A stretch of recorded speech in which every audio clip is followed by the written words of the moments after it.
정말 관계를 잘 맺는 분이 한 분 계시는데 그분은 왠지 만나고 나면 기분이 좋아요.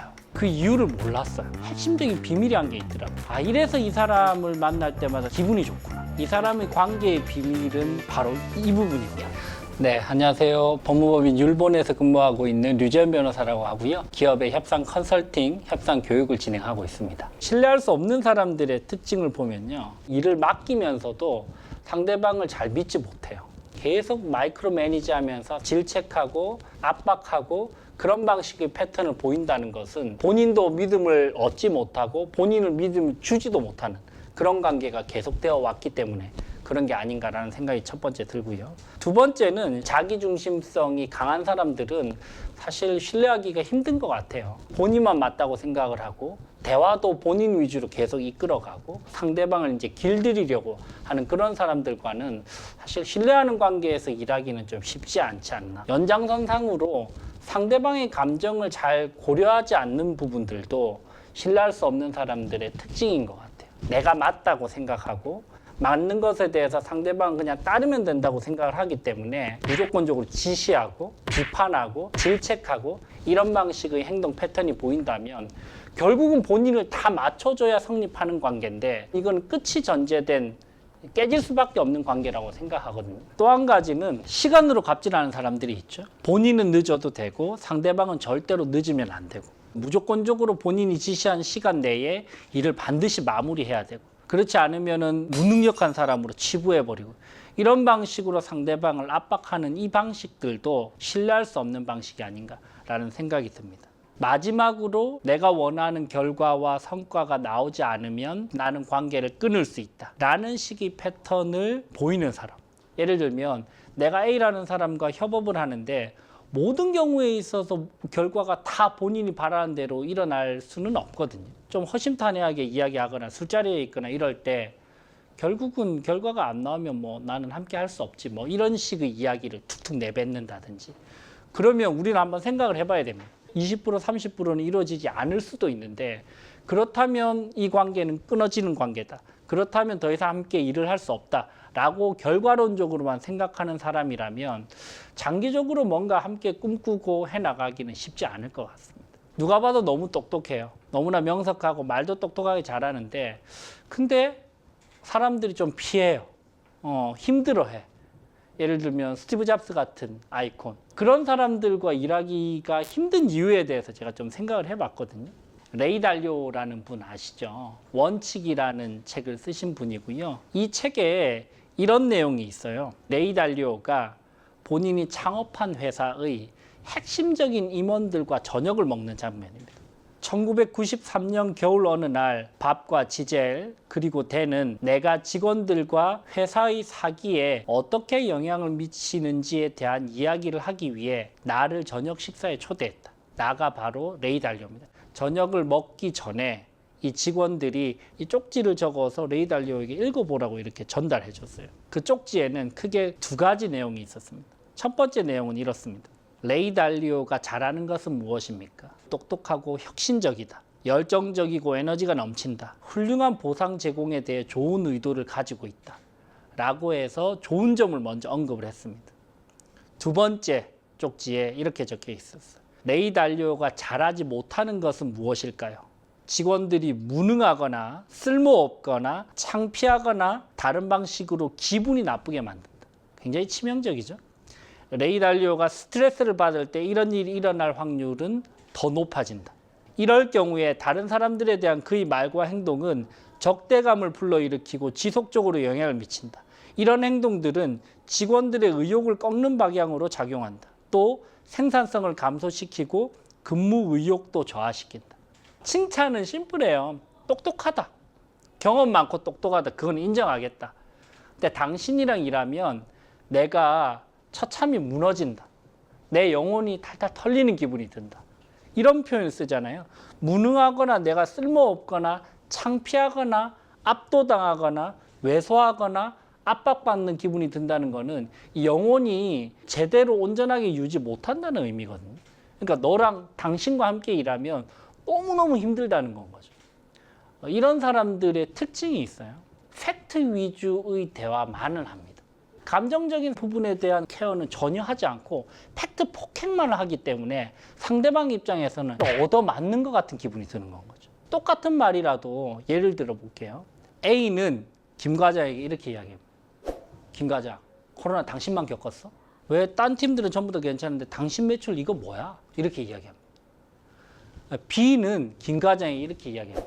김 과장, 내가 당신 좋아하는 거 알지? 근데 사실 요즘 매출이 너무 힘들다. 이건 좀 해결책을 좀 같이 고민해 봐야 되겠는데? A와 B가 사실 메시지는 동일합니다.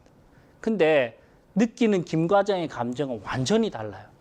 A의 입장에서 이 김 과장은 완전한 폭행을 당하는 기분이 들어요. 뇌에서 인지하는 것은 교통사고를 당했을 때와 마찬가지의 고통을 느낍니다. 자존감이 완전히 산산조각 나는 그런 고통감을 느낀다는 거예요. 근데 B는 똑같은 메시지를 전달함에도 불구하고 상대방을 한 번 정도 배려해 주면서 그러면서 메시지를 전달하니까 메시지도 전달이 되고 관계도 유지가 되는 건 거죠. 사실 A 방식으로 메시지를 전달하면 메시지도 전달이 되지 않고 관계도 깨지게 되는 건 거죠. 근데 이렇게 똑똑하신 분들, 경험도 압도적이신 분들이 A 방식의 대화를 많이 합니다. 팩트 폭행적인 대화를 많이 하신다는 건 거죠. 팩트는 분명히 맞을 수 있어요. 근데 상대방이 느끼기에는 그 팩트가 들리지도 않는 건 거죠. 그 사람은 그날 잠 못 잡니다. 심지어 그 대화 내용을 우리 팀원들이 다 듣고 있다고 생각해 보죠. 굉장히 굴욕적이죠.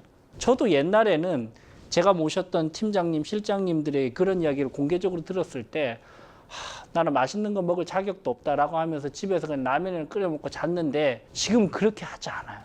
왜냐하면 내가 교통사고를 당했다고 생각을 해보면 입원 치료했을 때 그런 배려를 스스로에게 해주고 그렇게 해야만 내가 회복될 수 있는 건 거거든요. 사실 이야기를 해도 바뀌지 않는 사람일 가능성이 높은데 저는 한 가지 정도 팁을 드리자면 그래도 당신 때문에 견딜 수 없을 정도로 힘들다라는 표현은 해야 될 것 같아요. 대부분의 갑질을 하는 사람들의 특징은 본인이 갑질을 한다는 걸 몰라요. 왜냐하면 본인 입장에서는 항상 그렇게 해왔기 때문에 인지조차 하지 못하고 있는 경우들이 대부분이라는 건 거죠. 그래서 퇴사하는 것도 방법일 수 있는데 한 번 정도는 당신이 하는 행동 때문에 내가 평소에 이렇게까지 힘들다. 그리고 당신이 하는 행동은 어떻게 보면 갑질일 수 있다라는 거를 인식을 시켜주는 계기를 만들어야 그래야 변화의 시작이 될 수 있을 것 같아요. 이 보이지 않는 신뢰 자본이 주는 결정적인 차이점은 두 가지입니다. 첫 번째, 거래의 속도가 빨라진다. 그리고 두 번째, 거래의 비용은 현저히 줄어들게 된다. 이 신뢰도를 그러면 과연 우리가 어떻게 좀 쌓아나갈 것인가 관점에서 좀 생각을 해볼 수 있을 것 같아요. 일본 골드만삭스 자산운용사의 대표를 역임했던 도키 다에스케라는 분이 있습니다. 이 사람은 신뢰도를 5단계로 나누어서 설명합니다. 1단계 신뢰도는 신뢰가 없는 단계예요. 어떤 부탁을 하면 그냥 스팸 처리 당하는 단계. 1단계예요. 0입니다. 2단계 신뢰도는 신뢰가 한 10% 정도 있어요. 근데 아직까지 신뢰가 쌓이지 않았기 때문에 형식적으로 대응을 해요. 어떤 부탁을 하면 알겠습니다. 제가 한번 확인해 볼 테니까 자료 이메일로 좀 보내주실래요? 요 정도의 신뢰도입니다. 신뢰도 3단계는 한 30-40%의 신뢰도가 있어요. 그래서 그 사람이 부탁을 하면 점심도 자연스럽게 먹을 수 있고 그 사람과 일을 할 때 업무적으로는 크게 문제가 없는 정도의 신뢰도가 쌓여 있는, 우리가 일반적으로 명함 주고받고 일을 하고 이메일 주고받고 전화하고 하는데 전혀 문제가 없는 정도의 수준의 단계가 3단계입니다. 일반적으로 이 정도가 많고요. 신뢰도 4단계는 60% 이상의 신뢰도예요. 이 사람은 부탁을 하면 다른 일반적인 동료들과 달리 내가 마음이 더 쓰이고 시간을 더 할애하고 그러면서 내 사적인 시간까지 투입해서 도와주고 싶은 마음이 드는 단계가 4단계입니다. 신뢰도 5단계는 90% 이상이 신뢰도예요. 그냥 묻고 따지지 않고 A가 부탁하면 그냥 들어주는 단계. 도키 다에스케는 이렇게 이야기합니다. 중요한 비즈니스에서 협업을 할 때 본인은 항상 상대방과의 신뢰도가 몇 단계인지를 먼저 물어본다. 3단계 이하일 때의 신뢰도일 때는 중요한 비즈니스는 성사되기가 힘들다. 1, 2, 3단계 수준의 신뢰도일 때는 일단 조금 더 시간을 할애해서 신뢰도를 쌓아라. 그리고 4, 5단계 정도 수준의 신뢰를 만들어서 가격 이야기를 하고 내 거래 조건에 대해서 이야기하는 것이 오해를 사지 않고 비즈니스를 성사시킬 수 있는 방법이다 라고 이야기를 하는데, 저도 굉장히 인사이트를 많이 얻었어요.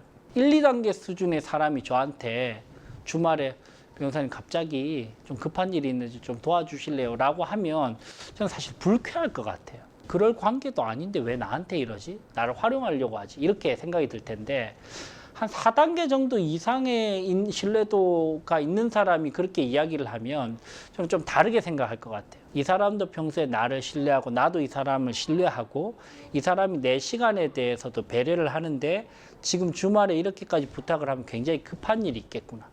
그러면서 저는 그래도 연락을 드릴 것 같거든요. 이게 신뢰도의 차이에 따라서 저도 이 태도가 달라진다는 거죠. 신뢰는 절대로 한 번에 쌓일 수 없다. 한 번 예를 들면 내가 뭐 돈을 거하게 쓴다든지 아니면 저녁을 초대한다든지 이렇다고 해서 갑자기 신뢰가 확 쌓이는 그런 게임이 아니라는 건가요. 그렇기 때문에 신뢰 자본이 돈으로 살 수 없는 자본이다 라고 이야기를 하는 거고요. 만약에 내가 굉장히 급한데 1, 2단계 정도 수준의 신뢰밖에 없어요, 상대방과. 그럴 때는 나와 상대방이 공통으로 알고 있는 신뢰할 수 있는 메신저를 빠르게 찾아야 돼요. 그 메신저를 통해서 나의 메시지를 전달해야만 비로소 메시지를 제대로 읽어볼 겁니다. 그죠? 내가 신뢰도가 1단계밖에 되지 않는데 내가 메시지를 전달해봤자 메신저에 대한 신뢰도가 없기 때문에 이거는 제대로 성사될 가능성이 없다는 건 거죠. 그래서 첫 번째는 신뢰는 마일리지다. 우리가 시간을 들여서 평소에 꾸준히 쌓아 나가야 된다. 두 번째는 그럼에도 불구하고 굉장히 급할 때는 서로 뮤추얼로 신뢰할 수 있는 메신저를 빠르게 통해서 우리의 메시지를 전달한다면 훨씬 더 나은 결과를 얻을 수 있다라고 정리를 해볼 수 있겠습니다. 첫인상에서 신뢰도를 높이는 방법도 있나요? 대화를 할 때 신뢰를 쌓을 수 있는 기회를 좀 엿볼 수 있을 것 같아요. 특히 처음 만나더라도. 관계를 잘 맺고 신뢰를 얻는 사람들이 가지고 있는 핵심적인 비밀이 한 게 있더라고요. 상대방을 만나기 10분 전에 오늘 이 사람이 어떤 부분을 인정해 줄까를 먼저 고민을 하고 가더라고요. 예를 한번 들어볼게요. 자, 내가 오늘 A라는 사람을 만나러 가는데 카톡 사진도 보고 인스타도 보고 페북도 보니까 좋은 일이 있었어요. 가족에게도 좋은 일이 있었고 또는 비즈니스적으로 좋은 일이 있었다. 그런 부분들을 먼저 캐치를 한 다음에 그 사람을 만나자마자 바로 그 부분에 대해서 먼저 언급을 하면서 인정을 해주는 건 거죠. 그랬을 때 이 이야기를 듣는 A는 이 사람을 만나면 왜 이렇게 기분이 좋지? 이런 생각이 이제 좀 드는 건 거죠.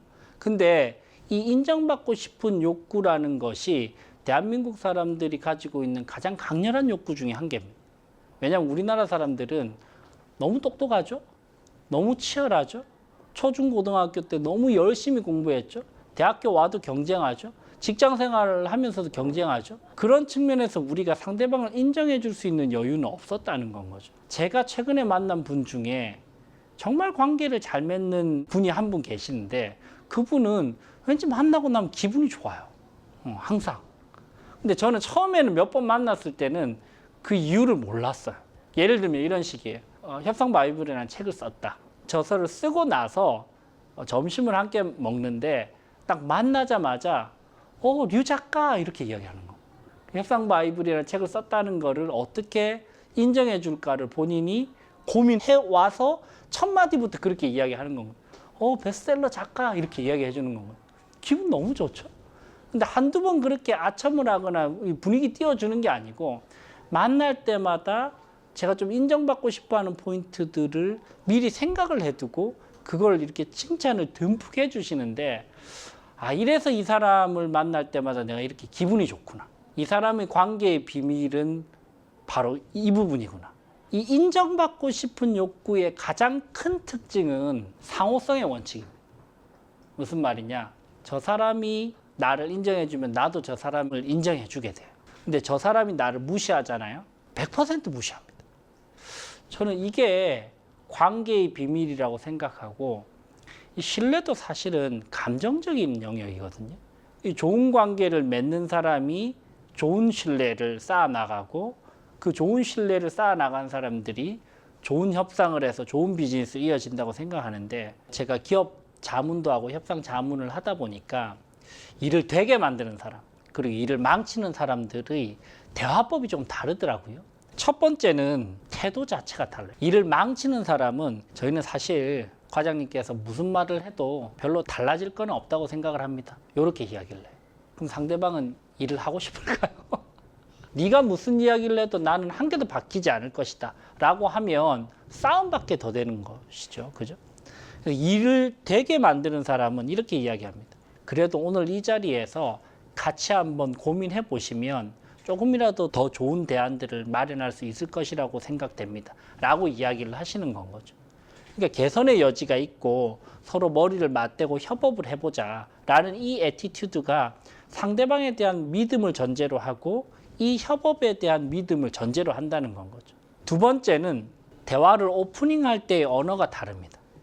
일을 망치는 사람의 대화법은 이렇게 이야기합니다. 저희가 사실 이번에 굉장히 실망했습니다. 이렇게 시작해요. 지금 대화를 시작하는 첫 문장이 이거예요. 일이 될까요?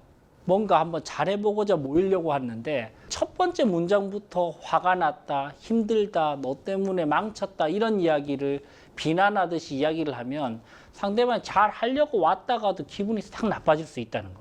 이 대화 초반 5분이 협업에 있어서 굉장히 중요합니다.